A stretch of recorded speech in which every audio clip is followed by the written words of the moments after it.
ಬರ್ತೀನಿ ಅಜ್ಜಿ. ಖುಷಿ ಆಯ್ತು. ಬಿಕಾಸ್ ನಾವೆಲ್ಲ ಗುಂಡಕ್ಕಿದ್ರೆ ಚಂದ, ಸಣ್ಣ ಅಂದ್ರೆ ಚಂದ. ಏನ್ ಬಿಟ್ರು ತಿನ್ನೋದು ಬಿಡ್ಬಾರ್ದು ಜೀವನದಲ್ಲಿ.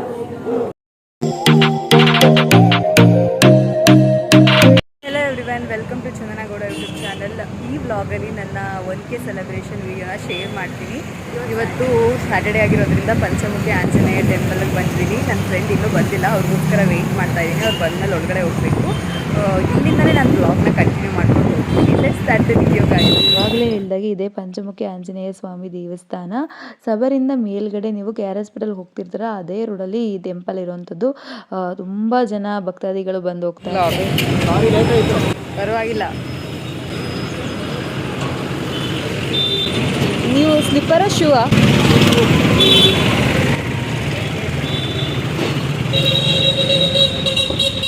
ನಮ್ಮ ಮನಸ್ಸಲ್ಲಿ ಏನಾದರೂ ಬೈಕೆ ಇದ್ದು 4 ಶನಿವಾರ ತುಳಸಿ ಹಾರ, ಪಚ್ಚಕರ್ಪೂರ ಹಾಗೂ ಕೇಸರಿನ ಅರ್ಪಿಸ್ತೀನಿ ಅಂತ ಆಂಜನೇಯ ಸ್ವಾಮಿಗೆ ಬೇಡ್ಕೊಂಡ್ರೆ ಅದು ಆಗುತ್ತೆ ಅನ್ನೋ ನಂಬಿಕೆ.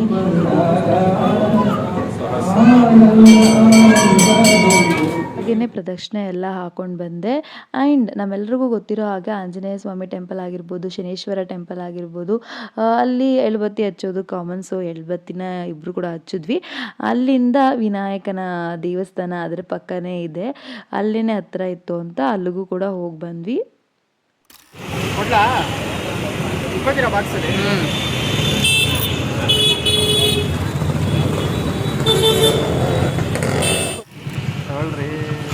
ಬರ್ತೀರಾ? ಅಲ್ಲಿಂದ ತುಷಾರ್ ನನಗೆ ನನ್ನ ಫ್ರೆಂಡ್ ಹರ್ಷಿತಾ ಅವ್ರ ರೂಮ್ಗೆ ಬಿಟ್ಕೊಟ್ರು. ಇವತ್ತು ಸೆಲೆಬ್ರೇಷನ್ಗೆ ಹೋಗ್ತಿದ್ವಲ್ಲ, ಹಾಗಾಗಿ ಇವರು ಬಂದು ಹರ್ಷಿತಾ ಅವರ ಅಜ್ಜಿ. ಸ್ಪೇಷಿಯಸ್ ಆಗಿ ಕಾಣ್ತಿದೆ ಮೊದಲಿಗಿಂತ. ಮೊದಲಂದ್ರೆ 100 ಇತ್ತು, ಅದಕ್ಕೆ ಅಮ್ಮೋರು ಆಲ್ರೆಡಿ ರೆಡಿಯಾಗಿ ಕೂತಿದ್ದಾರೆ. ನೀನೇ ಇನ್ನೊಬ್ಳಾ? ಅವ್ಳು ಸ್ವಲ್ಪ ಲೇಟ್ ಅಂತೆ ಅಜ್ಜಿ. ತಿಂಡಿ ಆಯ್ತಾ ನಿಮ್ದು? ಇಲ್ಲ, ಮಾಡ್ಬೇಕಾಯ್ತು. ಗಂಜಿ ಕುಡಿದ್ಬಿಟ್ಟು ಯಾರು ನನಗೆ ಬ್ರೇಕ್ಫಾಸ್ಟ್ನ ತಂದುಕೊಟ್ಟಿದ್ರು ಅವ್ರ ಮನೆಯಿಂದ.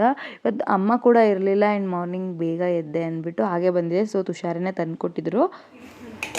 ಫೇವ್ರೆಟ್ ಮೆಂತ್ಯ ಸೊಪ್ಪಿನ ಬಾತ್ ನನ್ನ ಫೇವ್ರೆಟ್. ನೀವು ಮಾಡಿರೋದಾ? ಅಜ್ಜಿ ಮಾಡಿರೋದಾ? ನೀನು ಮಾಡಿದ್ದಾ? ಯಾರಾದರೂ ನನ್ನ ಇಂಪ್ರೆಸ್ ಮಾಡಬೇಕು ಅಂದರೆ ಬಾತ್ ಕೊಟ್ಬಿಟ್ರೆ ಸಾಕು, ನಾನು ಇಂಪ್ರೆಸ್ ಆಗೋಗ್ಬಿಡ್ತೀನಿ. ಮತ್ತು ಒಂದು ಲೋಟ ಕಾಫಿ ಅಷ್ಟೇ. ಅವೆರಡೇ ವೀಕ್ನೆಸ್ಸು. ಅನ್ನ ಚೆನ್ನಾಗಿ ಅದಕ್ಕೆ ಸ್ವಲ್ಪ ಹಾಕಿ ಅಜ್ಜಿ ಅದು. ಹಾಂ,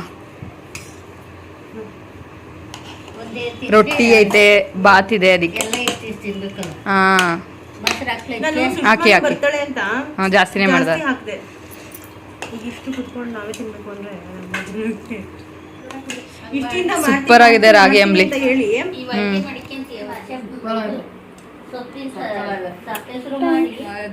ಸಪ್ಪೆಸರು ಖಾರ ಮಾಡಿ ಮುದ್ದೆ ಮಾಡಿದ್ದೆ, ಸಖತ್ತಾಗೈತೆ ಅಂತ. ಮುದ್ದೆ ಕೈಗೊಜ್ಜೆಲ್ಲ ಮಾಡ್ತಾರೆ, ಚೆನ್ನಾಗಿ ಮಾಡ್ತಾರೆ.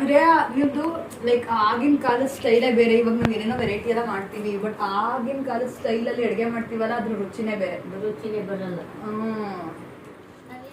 ಸಾಕು ಸಾಕು ಅಜ್ಜಿ.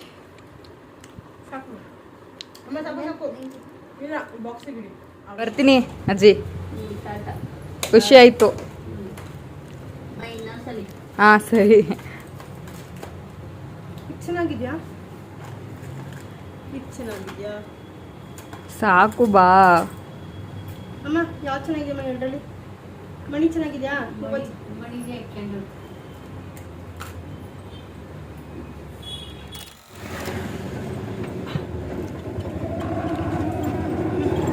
ಏನಾದ್ರು ಬಿಟ್ಟಿದ್ರೆ. ಆನ್ ದ ವೇ ಹೋಗ್ತಾ ನನ್ನ ಫ್ರೆಂಡ್ ಸುಷ್ಮಾ ಕೂಡ ನಮ್ಮ ಜೊತೆ ಜಾಯ್ನ್ ಆದ್ಲು. ಗ್ಲೆನ್ಸ್ ಬೇಕ್ ಹೌಸ್ ಅಂದರೆ ಕಪ್ ಕೇಗೆ ಫೇಮಸ್, ಇಲ್ಲಿ ತುಂಬಾ ಚೆನ್ನಾಗಿರುತ್ತೆ ಅಂತ ನನ್ನ ಫ್ರೆಂಡ್ಸ್ನ ನಾನು ಗ್ಲೆನ್ಸ್ ಬೇಕ್ ಹೌಸ್ಗೆ ಕರ್ಕೊಂಡು ಹೋದೆ. ತುಂಬ ಚೆನ್ನಾಗಿದ್ದೀರಾ, ಸಾಕು ಡೈಟ್ನ ನಮಗೂ ಸೇಫ್ ಹಂಗೆ ಅನಿಸ್ತಿದೆ. ಬಿಕಾಸ್ ನಾವೆಲ್ಲ ಗುಂಡಕ್ಕಿದ್ರೆ ಚಂದ, ಸಣ್ಣ ಅಂದರೆ ಚಂದ.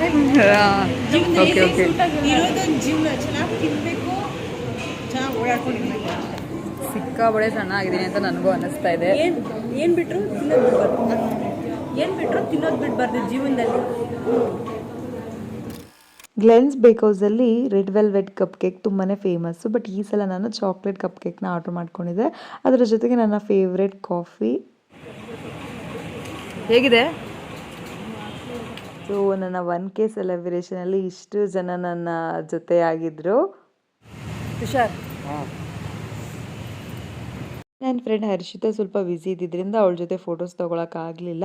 ತುಷಾರು ಕೂಡ ಬೇಗ ಹೊರಟ್ರು ಆ್ಯಂಡ್ ನಾವೆಲ್ಲರೂ ಕೂಡ ಕ್ಯಾಬ್ನ ಬುಕ್ ಮಾಡಿಕೊಂಡು ನಾವು ಕೂಡ ಬಂದ್ವಿ. Finally last part of my vlog ಇವತ್ತಿನ ದಿನದ್ದು Q&A ಕ್ವೆಶನ್ಸ್ನ ಕೇಳಿರ್ತೀನಿ ಇನ್ಸ್ಟಾದಲ್ಲಿ. ನಿಮ್ಗೇನಾದರೂ ಕ್ವೆಶನ್ಸ್ ಇದ್ದರೆ ಕೇಳಿ, ಅದನ್ನು ನಾನು ನೆಕ್ಸ್ಟ್ ವ್ಲಾಗಲ್ಲಿ ಅಪ್ಲೋಡ್ ಮಾಡ್ತೀನಿ ಅಂತ. ಬಿಕಾಸ್ 1000 ಸಬ್ಸ್ಕ್ರೈಬರ್ಸ್ ಕಂಪ್ಲೀಟ್ ಆಗಿರುತ್ತೆ.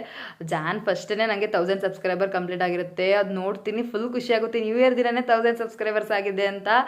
ಅದಾದಮೇಲೆ ನಾನು ಏನಕ್ಕೆ ಶೇರ್ ಮಾಡಲಿಲ್ಲ 1000 ಸಬ್ಸ್ಕ್ರೈಬರ್ಸ್ ಆಯಿತು ಅಂತ ಅಪ್ಡೇಟ್ ಕೊಡಲಿಲ್ಲ ಅಂತ ಅಂದರೆ, ನಾನು ಸಂಕಷ್ಟಿ ವ್ರತ ಆದಮೇಲೆ ಹೇಳ್ಕೊಳ್ಳೋಣ ಎಲ್ಲರಿಗೂ ಅಂತ ವ್ರತ ಕಂಪ್ಲೀಟ್ ಮಾಡಿದ್ಮೇಲೆ ನಿಮ್ಮ ಹತ್ರ ನಾನು ವಿಡಿಯೋ ಅಪ್ಲೋಡ್ ಮಾಡೋದಾಗಿರ್ಬೋದು, ಇನ್ಸ್ಟಾದಲ್ಲಿ ಸ್ಟೋರಿ ಎಲ್ಲ ಹಾಕಿದ್ದು. ಒಂದು ಪುಟಾಣಿ ಸೆಲೆಬ್ರೇಷನ್ ಮಾಡಿದ್ನು ಕೂಡ ನೀವು ಪ್ರೀವಿಯಸ್ ಕ್ಲಿಪ್ಸಲ್ಲೆಲ್ಲ ನೋಡಿದ್ದೀರಿ. ಸೊ ಹಾಗಾಗಿ ಸ್ವಲ್ಪ ಲೇಟಾಗಿ ಮಾಡಿದೆ. ನನಗೆ ಏನನ್ನಿಸ್ತು ಅಂತಂದರೆ, ನ್ಯೂ ಇಯರಲ್ಲಿ 1000 ಸಬ್ಸ್ಕ್ರೈಬರ್ಸ್ ಆಯ್ತಲ್ವಾ. ಸೊ 1000 ಸಬ್ಸ್ಕ್ರೈಬರ್ಸ್ ನೀವು ನನಗೆ ಕೊಟ್ಟಿದ್ದು ಗಿಫ್ಟ್ ಅಂತಲೇ ನಾನು ಅನ್ಕೊತೀನಿ. ಅಷ್ಟು ಜನ ಸಬ್ಸ್ಕ್ರೈಬರ್ಸು.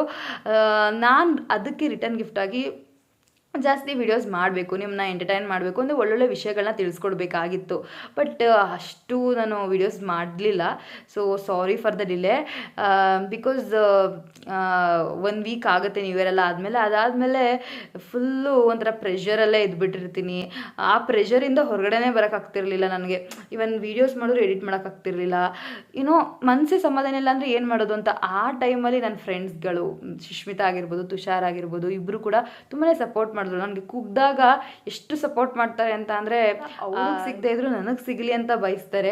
ಹಾಗೆ ಎಷ್ಟೇ ನೋವಾಗಿದ್ರು ಮುಂದೆ ನುಗ್ಗಬೇಕು, ಧೈರ್ಯವಾಗಿರಬೇಕು ಅನ್ನೋ ಥರನೇ ನನಗೆ ನಾನೇ ಧೈರ್ಯ ಮಾಡಿಕೊಂಡು ಇವನ್ ಸಂಕ್ರಾಂತಿ ವ್ಲಾಗಲ್ಲೂ ಅಷ್ಟೇ ಒಂದು ಶಾರ್ಟ್ಸ್ ಆದರೂ ಮಾಡೋಣ ಅಂತ ಸಂಕ್ರಾಂತಿ ವ್ಲಾಗ್ನ ಅಪ್ಲೋಡ್ ಮಾಡಿದೆ. ಅದಾದಮೇಲೆ ಸಂಕಷ್ಟಿ ವ್ರತ ಮುಗಿದ್ಮೇಲೆ ಒಂದು ಪುಟಾಣಿ ಶಾರ್ಟ್ಸ್ ಮುಖಾಂತರ ಅಪ್ಲೋಡ್ ಮಾಡಿದೆ, ನಂದು 1000 ಸಬ್ಸ್ಕ್ರೈಬರ್ಸ್ ಕಂಪ್ಲೀಟ್ ಆಗಿದೆ ಅಂತ. ಅದಾದಮೇಲೆ ಡೇಸ್ ಹೋಗ್ತಾನೆ ಇತ್ತು. ಅಕ್ಕನ ಬ್ರೈಡ್ ಟು ಬಿ ಆಯಿತು, ಅಲ್ಲೂ ಕೂಡ ಹ್ಯಾಪಿಯಾಗಿದ್ದೆ. ಆ ಟೈಮಲ್ಲೂ ಸ್ವಲ್ಪ ಇನ್ನೂ ಪ್ರೆಷರಲ್ಲೇ ಇದ್ದೆ, ಏನಾಗುತ್ತೋ ಮುಂದೆ ಏನೋ ಅನ್ನೋ ಥರ. ಬಟ್ ಅದೆಲ್ಲದಕ್ಕೂ ಆನ್ಸರ್ ಆಗಿ ಇವತ್ತಿನ ಡೇ ಆ ಟೆನ್ಷನ್ ಎಲ್ಲ, ಪ್ರೆಷರ್ ಎಲ್ಲ ಏನಿತ್ತು ನನ್ನ ತಲೆ ಮೇಲೆ ಎಲ್ಲ ಹೋಗಿ ಒಂದು ಹ್ಯಾಪಿ ಆಗಿರೋಕ್ಕೆ ಸಾಧ್ಯ ಆಗಿದೆ. ಬಿಕಾಸ್ ಅದನ್ನೇನು ಅಂದ್ಕೊಂಡಿದ್ದೆ ಅದಾಯಿತು. ಅದಕ್ಕೋಸ್ಕರ ತುಂಬ ದೊಡ್ಡದಾಯಿತೋ ಇಲ್ವೋ, ಬಟ್ ನನಗೆ ಟೆಂಪರರಿ ಸ್ಯಾಟಿಸ್ಫ್ಯಾಕ್ಷನ್, ಏನೋ ನಾನು ಅಚೀವ್ ಮಾಡಿದೆ ಇಷ್ಟು ದಿನ ಕಷ್ಟಪಟ್ಟಿದ್ದಕ್ಕೆ ಅನ್ನೋ ಥರ ಸಮಾಧಾನ ಸಿಕ್ತು. ಇನ್ನೂ ಚೆನ್ನಾಗಿರೋ ಸಿಗ್ಬೋದಿತ್ತೇನೋ, ಬಟ್ ಇರೋದ್ರಲ್ಲೇ ಹ್ಯಾಪಿ ಪಡೋಣ ಅನ್ನೋ ಥರ ಸುಮ್ಮನಾಗಿದ್ದೀನಿ. ಅದು ಏನು ಅಂತ ಮುಂದಿನ ದಿನಗಳಲ್ಲಿ ನಾನು ನಿಮ್ಮ ಜೊತೆ ಶೇರ್ ಮಾಡ್ತೀನಿ. ಅದೆಲ್ಲನೂ ಸೈಡ್ಗಿಟ್ಟು ಇನ್ಮೇಲೆ ಬಟ್ ನಾನು ಏನು ಕಲಿತೆ ಅಂತ ಹೇಳ್ಬೋದು ಅಂದರೆ, ನ್ಯೂ ಇಯರ್ ಅಂದ ತಕ್ಷಣ ಬರೀ ಒಳ್ಳೆಯದೇ ಆಗಬೇಕು 2025 ಅಂತ ಹೇಳೋಕ್ಕಾಗಲ್ಲ, ಏರುಪೇರು ಆಗುತ್ತೆ. ಬಟ್ ನೀನು ಹೇಗೆ ಧೈರ್ಯವಾಗಿ ಫೇಸ್ ಮಾಡಿದೆ ಅನ್ನೋದೇ ಬರುವಂಥದ್ದು. ನನಗೆ ಅಫ್ಕೋರ್ಸ್ ಕೆಲವೊಂದು ವಿಚಾರದಲ್ಲಿ ನಾನು ತುಂಬಾ ಸೆನ್ಸಿಟಿವ್, ಬಟ್ ಸ್ಟಿಲ್ ಮುನ್ನುಗ್ಗೋದನ್ನ ಕಲಿತೀನಿ ಕೂಡ. ನೀವೇ ನೋಡ್ಬೋದು, ನಾನು ಫಸ್ಟ್ ವ್ಲಾಗ್ ಮಾಡ್ತಿದ್ದ ರೀತಿಗೂ ಇವಾಗ್ಲೂ ಜಾಸ್ತಿ ವಾಯ್ಸ್ ಓವರ್ಗಿಂತ ಆದಷ್ಟು ಮಾತಾಡ್ತೀನಿ ನಿಮ್ಮ ಜೊತೆ. ಇವನ್ ಕಾಲೇಜಲ್ಲೂ ಅಷ್ಟೇ, ಫಸ್ಟ್ ಇಯರ್ MBAಗೂ ಈ ಇಯರ್ MBAನೂ ತುಂಬ ಜನ ಫ್ರೆಂಡ್ಸ್ಗಳನ್ನ ಮಾಡ್ಕೊಂಡಿದ್ದೀನಿ, ಮಾತಾಡ್ತೀನಿ ನಾನು ಜನಗಳ ಜೊತೆ. ಮೊದಲು ನೀವು ನೋಡ್ಬೋದು, ನಾನು ಫಸ್ಟ್ ಬೆಂಚಲ್ಲಿ ಕೂತ್ಕೋತಿದ್ದೆ. ಈಗ ನನ್ನ ಫ್ರೆಂಡ್ಸಿಂದ ಹಿಂದೆಗೆ ಬಂದು ಕೂತ್ಕೊಳ್ಳಿ, ಹೊರಗಡೆ ಪ್ರಪಂಚ ನೋಡಿ ಹೇಳ್ತಾರೆ, ನಾನು ಎಲ್ಲರ ಜೊತೆ ಮಿಂಗಲ್ ಆಗೋಣ, ಮಾತಾಡೋಣ ಅಂತ ನನಗೆ ಅನಿಸ್ತಾ ಇರುತ್ತೆ. ಸೊ ತುಂಬಾ ಬದಲಾವಣೆಗಳು ನನ್ನ ಲೈಫಲ್ಲಿ ನಾನು ಮಾಡ್ಕೊಳ್ತಾ ಇರ್ತೀನಿ. ಅದನ್ನೆಲ್ಲ ನಿಮ್ಮ ಜೊತೆ ಶೇರ್ ಮಾಡ್ತಾ Q&A ಕ್ವೆಶನ್ಸ್ನ ನಾನು ನಿಮಗೆ ಆನ್ಸರ್ ಮಾಡ್ತೀನಿ. ಫಸ್ಟ್ ಕ್ವೆಶನ್ಸ್ ಕೇಳಿರೋದು ರಂಜಿತಾ ಮಡಿವಾಳ್ ಅಂತ. ಅವಳು ಬಂದು ನನ್ನ ಆಳ್ವಾಸ್ ಫ್ರೆಂಡ್. ಸೆಕೆಂಡ್ ಇಯರಲ್ಲಿ ಆ್ಯಕ್ಚುಲಿ ಇಬ್ಬರು ಒಟ್ಟಿಗೆ ಕೂತ್ಕೊಂಡಿದ್ವಿ, ಪಕ್ಕದಲ್ಲೇ. ಮಾರ್ನಿಂಗ್ ಕೂತ್ಕೊಂಡ್ರೆ ಈವ್ನಿಂಗ್ವರೆಗೂ ನಮಗೆ ಕೆಲವೊಂದು ಸಲ ಎಲ್ಲ CT ಕ್ರ್ಯಾಶ್ ಕೋರ್ಸ್ ಇರ್ತಿತ್ತು. ಸೊ ಜಾಸ್ತಿ ಮಾತಾಡ್ತಿದ್ವಿ, ನೆನಪುಗಳಿದ್ದಾವೆ ಅವಳದು ನಂದು ಕೂಡ. ಅವಳು ಕೇಳಿದ್ದು ಅಫ್ಕೋರ್ಸ್ ಫಸ್ಟ್ ಕಂಗ್ರ್ಯಾಸ್ ಹೇಳಿ, ಆಳ್ವಾಸಲ್ಲಿ ಯಾವುದಾದ್ರೂ ಬೆಸ್ಟ್ ಮೆಮೊರೀಸ್ ಇದ್ದರೆ ಶೇರ್ ಮಾಡು ಅಂತ. ಆಳ್ವಾಸಲ್ಲಿ ನನಗೆ ಬೆಸ್ಟ್ ಮೆಮೊರೀಸ್ ಅಂತ ಜಾಸ್ತಿ ಯಾವುದೂ ಇಲ್ಲ, because most of the time ಹತ್ಕೊಂಡೇ ಇರ್ತಿದ್ದೆ. ಮನೆಗೆ ಇಲ್ಲಿಂದ ಹೋದರೆ ಸಾಕು ಅನ್ನೋ ಥರ ಇರ್ತಿತ್ತು. ಅದರಲ್ಲಿ ನನಗೆ ಬೆಸ್ಟ್ ಮೆಮೊರೀಸ್ ಅಂದರೆ ಯಾವಾಗಲೂ ಜಾಸ್ತಿ ನೆನಪಾಗೋದು ನನಗೆ ಈ ಈವ್ನಿಂಗ್ ಟೈಮು ಸ್ಟಡಿ ಅವರ್ಸ್ ಎಲ್ಲ ಆದಮೇಲೆ ಪ್ರೇಯರ್ ಮಾಡಿಸ್ತಿದ್ರು ಊಟಕ್ಕೆ ಹೋಗೋದಕ್ಕಿಂತ ಮುಂಚೆ. ಆವಾಗ ಪ್ರೇಯರ್ ಮಾಡಿದ ತಕ್ಷಣ ತಟ್ಟೆ ಮತ್ತು ಬಾಟಲ್ ಎಲ್ಲ ರೆಡಿ ಮಾಡಿ ಒಂದು ಲೋಟ ಏನಾದರೂ ಬೇಕಿದ್ರೆ ಒಂದು ಎಕ್ಸ್ಟ್ರಾ, ಸೊ ಎಲ್ಲ ಎತ್ತಿಡ್ಕೊಂಡು ಸೈಡ್ಗೆ ಇಟ್ಕೊಬಿಟ್ಟಿರ್ತಿದ್ವಿ. ಪ್ರೇಯರ್ ಮುಗಿದ ತಕ್ಷಣ ಪಟ ಪಟ ಅಂತ ಓಡೋಗ್ಬಿಟ್ಟು ಕ್ಯೂವಲ್ಲಿ ಫಸ್ಟ್ ನಿಲ್ಬೇಕು. ಸೊ ಅಲ್ಲಿ ಫಸ್ಟ್ ನಿಂತ್ಕೊಂಡು ಊಟ ಹಾಕ್ಸ್ಕೊತೀವಲ್ಲ, ಆ ಖುಷಿನೇ ಬೇರೆ. ಸೊ ಅದು ನೆನಪಾಗ್ತಿರುತ್ತೆ ನಂಗೆ ಯಾವಾಗ್ಲೂ. That was my best memory ಆಳ್ವಾಸಲ್ಲಿ. ಸೊ ಅದು ಫಸ್ಟ್ ಕ್ವೆಶ್ಚನ್ ಆಗಿತ್ತು. ಸೆಕೆಂಡ್ ಕ್ವೆಶ್ಚನ್ ಬಂದು ಚಂದನ್ ಅಂತ. ಚಂದನ್ ಅಫ್ಕೋರ್ಸ್ ಕಂಗ್ರಾಸ್ ಅಂತ ಹೇಳ್ದ. ಅದಾದಮೇಲೆ ಯಾವುದು ನಿಮಗೆ ಮೋಟಿವೇಶನ್ ಯೂಟ್ಯೂಬ್ ಚಾನಲ್ನ ಸ್ಟಾರ್ಟ್ ಮಾಡೋಕ್ಕೆ ಅಂತ.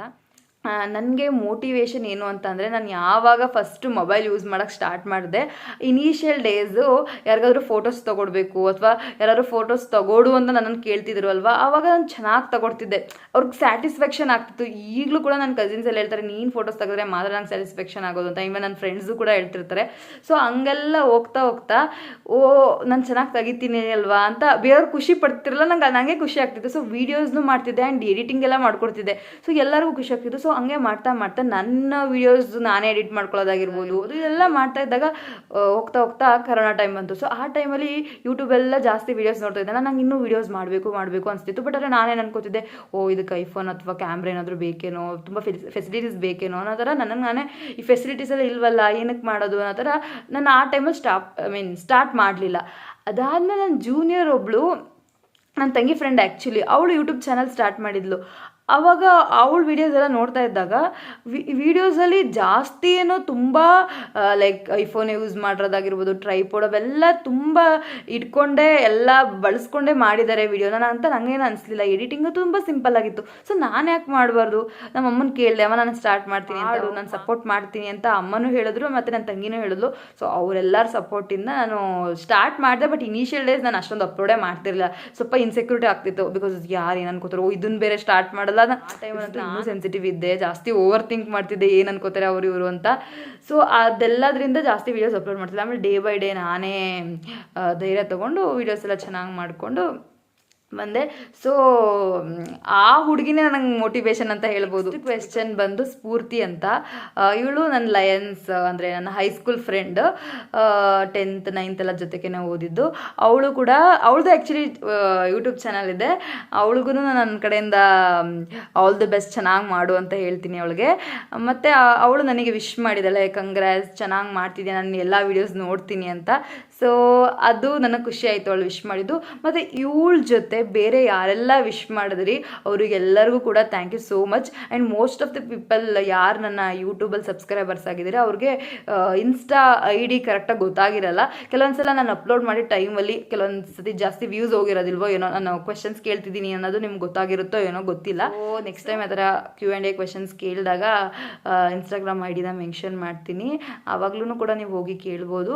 ಬಟ್ ಇನಿಷಿಯಲಿ ನಾನೇ ಕೇಳಬೇಕಾದ್ರೆ ನನಗೆ ಒಂಥರ ಆಗ್ತಿತ್ತು. ಬಿಕಾಸ್ ನನ್ನ ಲೈಫಲ್ಲೇ ಈ ಥರ ask me anything Q&A questions ಆ ಥರ ಎಲ್ಲ ಕೇಳಿರಲಿಲ್ಲ. ಬಟ್ 1000 ಸಬ್ಸ್ಕ್ರೈಬರ್ಸ್ ಆಗಿರುತ್ತಲ್ಲ, ಒಂದು ಥ್ಯಾಂಕ್ಫುಲ್ ಆಗಿ ಏನಾದರೂ ಕೇಳೋದಿದ್ರೆ ಕೇಳಿ, ನಾನು ಅದನ್ನು ಆನ್ಸರ್ ಮಾಡೋಣ ಅನ್ನೋದು ನನ್ನ ಕಾನ್ಸೆಪ್ಟ್ ಆಗಿತ್ತು. ಆ್ಯಂಡ್ ಜೊತೆಗೆ ಯಾರೆಲ್ಲ ನನಗೆ ವಿಶ್ ಮಾಡಿದ್ರಿ ಅವರೆಲ್ಲರಿಗೂ thank you so much guys, means a lot. Support ಮಾಡ್ತಾ ಇರಿ ಅಂತ ಹೇಳ್ತಾ ಇವತ್ತಿನ ವ್ಲಾಗ್ನ ಇಲ್ಲಿಗೆ ಎಂಡ್ ಮಾಡ್ತೀನಿ. Until then keep watching, see you soon, bye.